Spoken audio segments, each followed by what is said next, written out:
Aku percaya sesuatu yang luar biasa baik terjadi padaku hari ini. Terima kasih Tuhan. Aku percaya sesuatu yang luar biasa baik terjadi padaku hari ini. Terima kasih Tuhan. Wow, hari yang panjang, seru, dan mempesona. Ada kejadian seru nih pada saat langsung to the point ini. Topik topik ke-85 nih. Bukan topik ke-85. Hari ke-85 membuat video FB Live. Dulu langsung dari handphone, kemudian lihat punya teman, wah ternyata bisa juga pakai cara yang lain dari laptop. Waktu pakai laptop nggak bisa, kemudian coba buka ini buka itu nggak bisa, sampai kemudian ada Coach Dwiarko. Saya lihat ada gambar apanya di situ. Oh ternyata itu namanya StreamYard. Kemudian ya ikutlah pakai itu StreamYard. Dan itu juga masih mencoba beberapa kali belum bisa-bisa juga. Dan akhirnya bisa. Dan sampai sekarang, sampai ke 85. Dan sekarang sedang juga disiapkan untuk yang tampilannya bisa, nggak hanya saya yang ngomong, tapi ada slideshow-nya sehingga bisa membantu biar nggak wajah ini doang yang keluar terus. Ada yang juga menemani, ada yang menawarkan juga program pakai pakai ini juga, pakai pakai StreamYard juga untuk mengundang seseorang di sesi ini sehingga bisa bersama-sama. Dan kayaknya juga memang mestinya demikian ya. Saya hanya menjadi fasilitator saja, dan teman-teman yang sudah memiliki pengalaman yang luar biasa dalam kehidupan keseharian boleh sharing, boleh bercerita. Sedang disiapkan juga untuk platform yang selain di FB.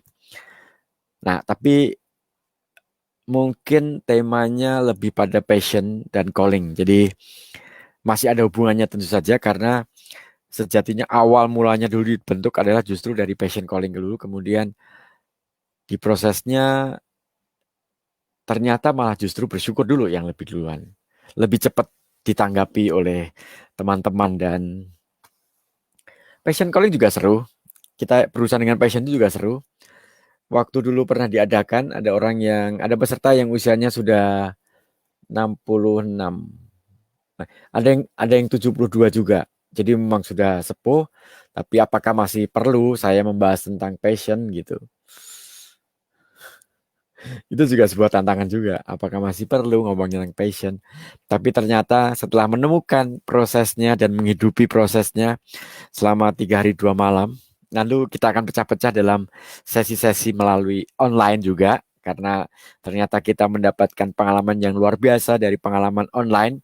Dan itu bisa juga dilakukan sembari kita di rumah, dan melakukan PR-PR-nya itu di rumah kayaknya lebih seru juga. Lalu setelah sesi itu beliau menemukan ini, saya menemukan hidup baru setelah saya usia 72 malah. 66 tahun kemudian menemukan pembelajaran baru tentang passion, bahwa ternyata itu menggairahkan lagi. Sama dengan yang 72 aja semakin bergairah, apalagi kita yang masih muda gitu ya. Wih, muda kali ya. Itu pengalaman. Dan topik kali ini 85 ini mau membahas tentang bertumbuh terinspirasi oleh karena keadaan yang kita sebut sebagai masalah. Dan kalau kita melihat sejarah fakta kehidupan kita, saya kebanyakan janji nih sekarang. Kebanyakan janji karena sangat berharap bahwa teman-teman juga mendapatkan pembelajaran, nggak hanya sekedar mendengarkan suara, tapi benar-benar melalui perjalanan membagikan live ini, teman-teman juga melakukan, bukan hanya sekedar mendengarkan, oh kayaknya seru nih, tapi kemudian juga menemukan kesulitan bagaimana cara saya melakukan. Maka dibentuknya dunia keajaiban bersyukur itu berharap bisa menjawab kerinduan teman-teman juga. Setelah selesai 30 hari, saya masih punya komunitas untuk hadir di sana dan menimba dari pengalaman-pengalaman teman-teman yang sedang melakukan kursus jurnal bersyukur. Jadi teman-teman juga tetap bisa lakukan walaupun selesai 30 hari. Kalau mau melakukan lagi, tinggalkan aja pesan di sana. Tinggalkan aja pesan di sana. Dan sejatinya kan ini prosesnya sebenarnya independen kan. Sekalipun teman-teman ada di grup BA, tapi teman-teman kan independen melakukan untuk diri teman-teman sendiri. Bahwa itu memang lalu menjadi kesempatan buat teman-teman untuk menimba pengalaman, ya itu bonus saja. Anggap aja sebagai bonus. Sama juga ketika teman-teman merasakan terinspirasi oleh karena membaca punya teman. Itu bonus saja, karena tidak boleh. Kemudian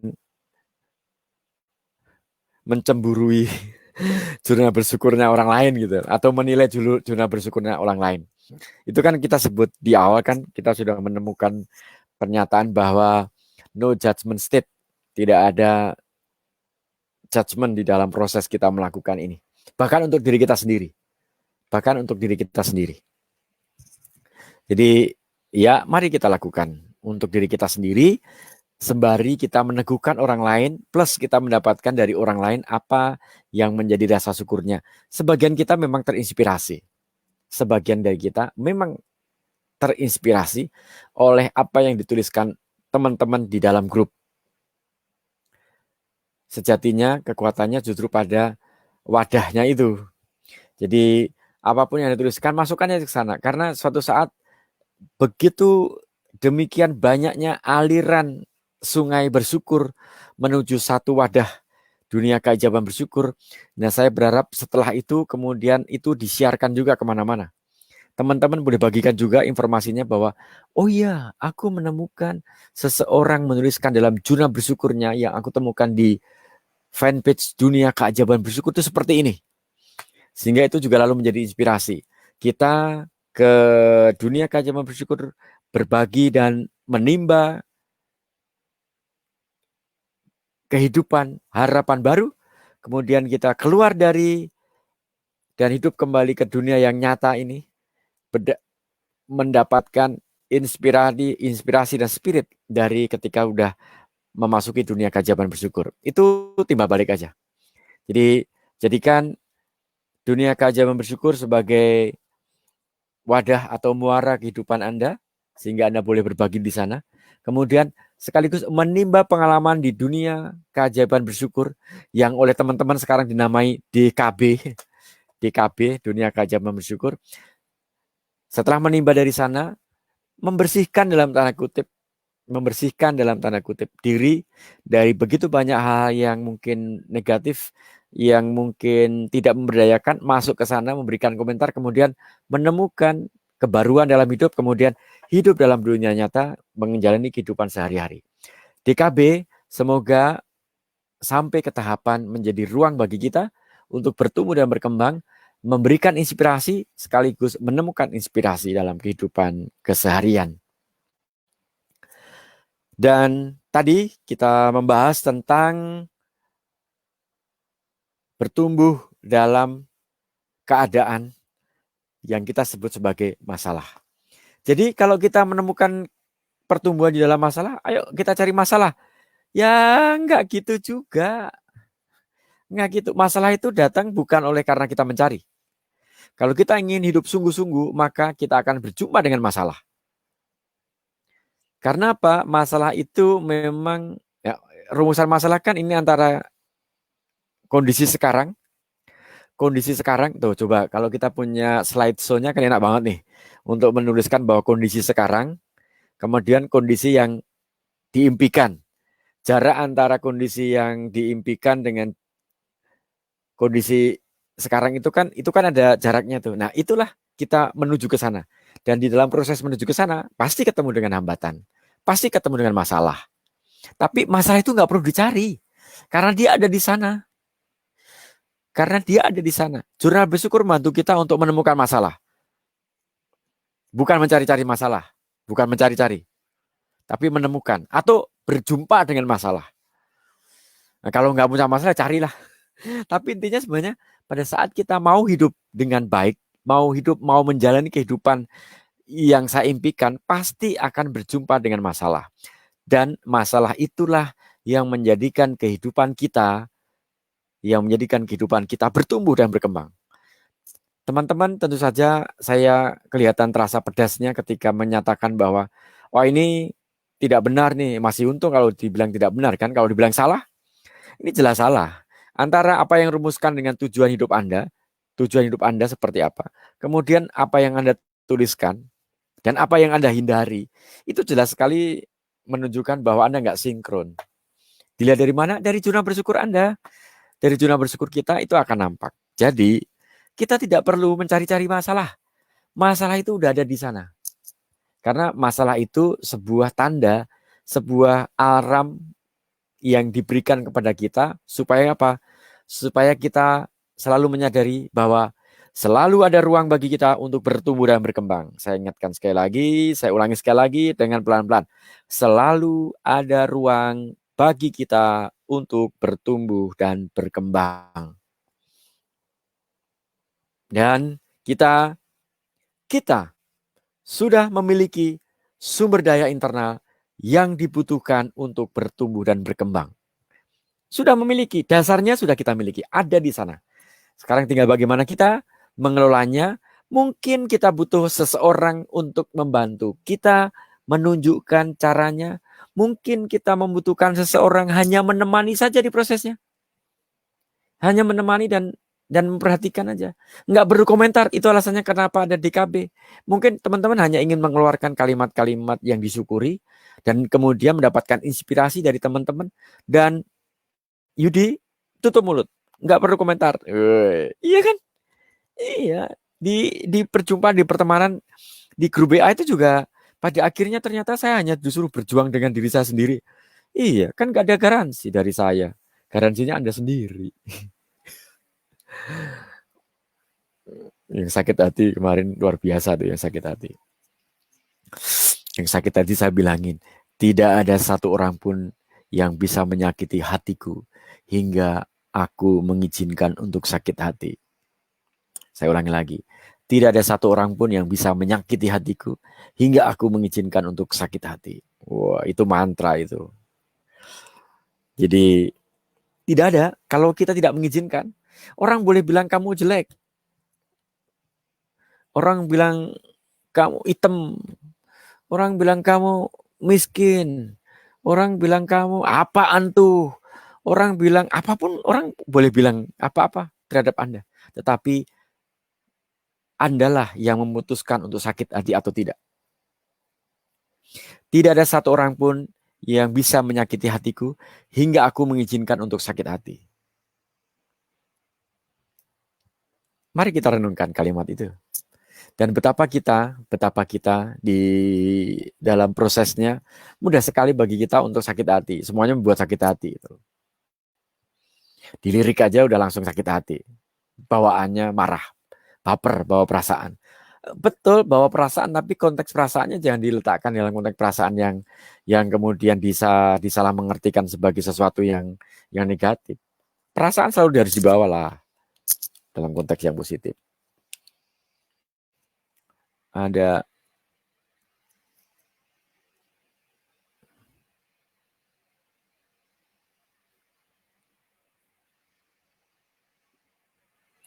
dari Ibu Roslaini, alhamdulillah sudah mengerti apa yang dimaksud dengan bertumbuh dalam masalah, yaitu kita dapat melewati masalah tersebut dengan kesabaran dan komitmen sehingga jiwa kita menjadi kuat dalam menghadapi masalah. Sangat setuju. Kita tidak, wajah saya tertutup komen nih. Artinya ya memang masalah itu ya masalah. Masalah tidak setelah kita bersyukur kemudian masalahnya hilang, enggak. Dan teman-teman juga semakin menyadari kan ketika bersyukur malah masalahnya terlihat lebih banyak kan. Tapi bersyukur kan bahwa ada masalah. Karena masalah itu penanda bahwa kita bertumbuh dan berkembang. Enggak perlu cari masalah. Ketika kita hidup dengan bertanggung jawab, hidup dengan tulus, ikhlas, dengan penuh kasih, maka masalah itu akan datang Tetapi di saat yang bersamaan kita akan dikuatkan dalam masalah itu. Contoh luar biasa sudah dituliskan. Kesabaran dan komitmen sehingga jiwa loh. Sebutannya aja jiwa loh. Jiwa kita kuat loh. Bukan hanya tubuh dan perasaan. Bukan hanya pikiran mental, tapi jiwanya juga dikuatkan di sana. Terima kasih Ibu Roslaini. Terima kasih. Ketika kita mengambil tanggung jawab kehidupan kita dengan penuh kasih, maka pasti akan ada jalan-jalan yang menjadi masalah.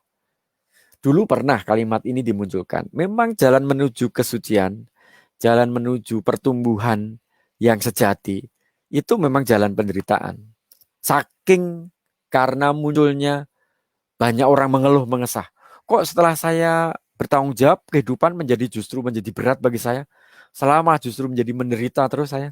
Selalu saya yang harus mengambil posisi yang salah gitu. Tidak dipahami, tidak dimengerti. Selalu salah gitu. Oh ya? Pada saat kita berani mengambil tanggung jawab, sejatinya, dan kita tulus untuk melakukan itu, Anda bisa mengecek perasaan Anda pada saat melakukannya. Anda bisa mengecek saat melakukannya. Bisa jadi Anda memang kesal, tetapi sadari saja kekesalan itu. Karena itu real. Kita itu manusia. Kita itu manusia. Dan kita memiliki kemanusiaan itu. Jadi terima sebagai sisi kemanusiaan. Karena itu sejatinya kita itu makhluk spiritual. Keren banget rumusannya ya. Makhluk spiritual yang mengalami sisi kemanusiaan. Jadi ada yang melampaui sisi keterbatasan ketubuhan kita, keterbatasan perasaan kita, keterbatasan pikiran kita. Karena kita itu luar biasa sekali. Manusia itu cahaya kehidupan.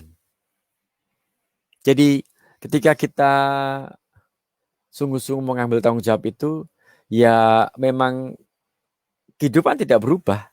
Sama, akan ada masalah.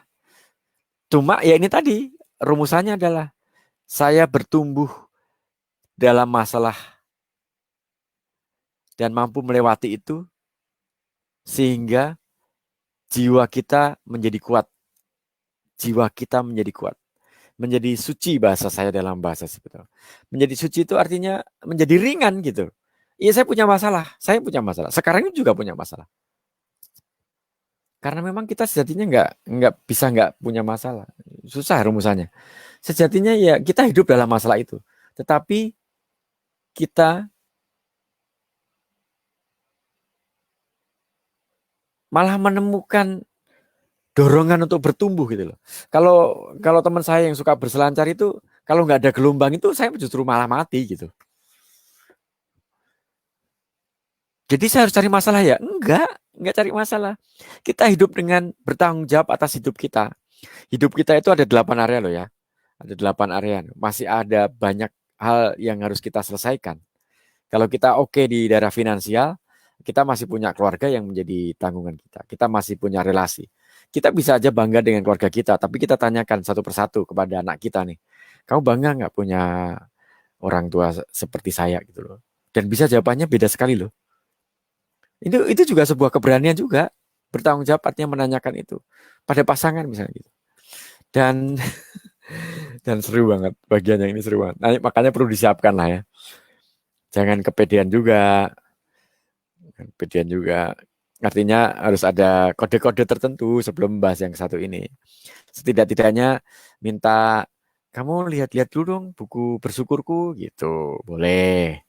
Kamu lihat-lihat dong DKB, jurnal bersyukur gitu.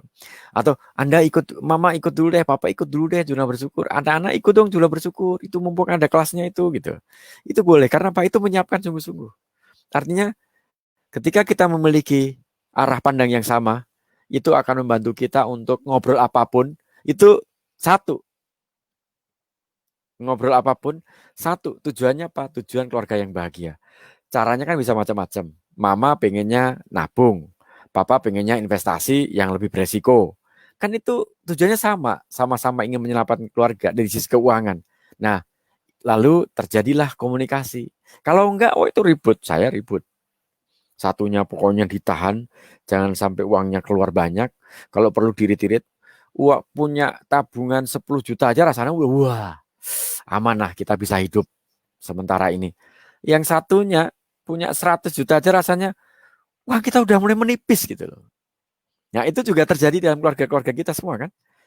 Keluarga bapak ibu, termasuk juga anak-anak. Kalau anak, bapaknya, mamanya, orang tuanya melihat anaknya nilainya KKM aja udah langsung, waduh, Pak KKM, KKM gitu. Karena harapannya apa? 90 atau 100 gitu kan kerjain di rumah. Masa nggak bisa 100? Karena waktunya banyak gitu loh. Karena apa? Ekspektasinya kita, harapan kita itu tinggi gitu loh. Sementara si anak sendiri, Pak, udah selesai KKM, Pak. Santai, Pak. Naik kelas, Pak. Itu kan seru. Makanya komunikasi menjadi sangat penting. Topik yang masih kita simpan ya tentang komunikasi. Artinya kembali lagi tentang masalah, kita tidak bisa lepas dari masalah, tapi nggak perlu cari-cari masalah. Masalah itu ada di sana, tinggal menunggu aja kesiapan diri kita untuk masuk ke situ. Siapkan diri Anda dengan begitu banyak dulu hal-hal yang Anda siapkan, bersyukur sebanyaknya bersyukur sebagai amunisi nanti ketika Anda menuju dalam tanda kutip bukan pertempuran sih, menuju gelanggang lah ya, menuju arena untuk menghadapi pertumbuhan itu. Ayo, berani, lakukan. Dengan pasangan, dengan anak-anak, kamu lakukan sungguh-sungguh. Saya mau seperti ini impian saya. Kalau menurut Anda, menurut pasanganku, menurut anakku, gimana nih kayak gini nih? Setuju nggak? Nggak apa gini. Nah, kita memberikan ruang untuk itu. Karena apa? Bisa jadi ini hanya nggak klop masalah cara kita ngomong, metode kita ngomong. Kan kadang-kadang anak-anak duduk semuanya. Saya mau gini-gini. Ya nggak dapat. Karena apa? Kita perlu juga menyiapkan itu. Kalau perlu seeding dulu lah. Kalau perlu dikasih benih-benih dulu. Kita nonton yuk film apa drama Korea, drakor dulu. Oke, menurut kamu kalau yang film yang itu kalau si ini tuh bagaimana? Atau nonton film apa lagi? Kalau anak-anak ya nonton apa? Banyak sih film-film. Jadi lupa sekarang Inside Out. Wah, itu terlalu berat. Nonton apa lagi? Hal-hal yang sederhana sih film-film ini juga bisa kok ditonton. Kemudian menjadi menjadi sarana kita untuk ngobrol bersama. Banyak film-film anak-anak yang bisa menjadi inspirasi juga. Kalau anak-anak saya dulu waktu kita nonton film apa ya? Yang peri-peri itu, kecil-kecil yang ada yang tugasnya Tinkerbell segala itu Tinkerbell kan banyak tuh, cerita Tinkerbell kan banyak. Sehingga kita ambil salah satu filmnya, Frozen 1, Frozen 2 itu kan bisa menjadi cerita. Dengan melihat itu bersama keluarga, kita bisa menemukan itu. Itu setiap orang pasti ada masalahnya. Dan film itu pasti ada masalahnya. Kalau di dalam film kemudian nggak ada masalah, itu nggak akan jadi cerita film kan. Dan kita bertemu dari situ bahwa setiap tokoh di situ punya masalah, tapi tidak menghindar, tidak lari. Sama seperti kita setelah kita menemukan dalam jurnal bersyukur kita begitu banyak hal yang kita syukuri, kita juga menemukan drama-drama di balik setiap rasa syukur ungkapan yang kita berikan. Kita yang tahu persis kenapa kita mensyukuri yang itu. Kita tahu persis kenapa itu yang saya tulis dalam syukur. Problemnya atau tantangannya atau apapun itu namanya, pasti kita paham kenapa itu yang kita tulis. Itu ada di tahap 3 kan? Itu ada di tahap. Teman-teman yang sudah masuk di tahap 3 pasti sadar betul bahwa oke, ada pesannya di sini ternyata. Kenapa yang tahap 1 nggak boleh sampai ke tahap refleksi? Tahan dulu. Biar proses tubuh kita belajar, biar proses pikiran kita belajar, biar kesadaran kita juga menemukan sesuatu yang bertumbuh dan berkembang dalam perjalanan kita. Oke, jadi kita tidak perlu mencari masalah karena masalah sudah ada di sana dan kita bertumbuh berkembang dalam kondisi memang masalah itu ada di sana. Kita bukan menghindari masalah, kita bukan mencari masalah, tetapi kita akan berjumpa dengannya dan mari kita bertumbuh bersama dalam keadaan seperti itu. Karena kita sudah memiliki sumber daya internal yang dibutuhkan untuk bertumbuh dan berkembang. Bersyukurlah senantiasa. Lebih baik Anda mensyukuri apa yang ada di depan Anda dibandingkan Anda mengutuki apa yang ada di kiri kanan Anda. Karena ketika Anda bersyukur dan setiap hari bersyukur, maka benih yang baik di dalam diri orang-orang yang Anda syukuri, dalam keadaan orang-orang yang Anda syukuri akan bertumbuh. Kalau itu bertumbuh baik, maka saatnya nanti Anda akan menuai buahnya. Saatnya nanti akan menuai buahnya. Dan manakala itu belum siap bertumbuh dan berkembang, sirami saja, syukuri saja, dan mencobalah menemukan hal-hal baik di dalam perilaku, di dalam keadaan, di dalam apapun yang terjadi di hadapan Anda. Fokusnya bukan pada orang lain, fokusnya pada diri Anda.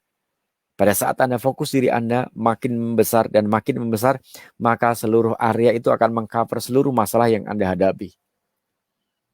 Kalau Anda belum menemukan itu, cari seseorang yang bisa membantu Anda. Masuk dalam dunia DKB sehingga mendapatkan informasi, mendapatkan inspirasi dari sana, dan dorong teman-teman Anda, dorong sanak saudara Anda, dorong pasangan hidup Anda, anak-anak Anda untuk melihat DKB. Melihat DKB. Sehingga apa? Kita bersama-sama bisa menjadikan ruang bagi kita untuk bertumbuh dan berkembang. Aku percaya sesuatu yang luar biasa baik terjadi padaku hari ini. Terima kasih Tuhan. Aku percaya sesuatu yang luar biasa baik terjadi padaku hari ini. Terima kasih Tuhan. Oke, kita simak siapa yang sudah melihat.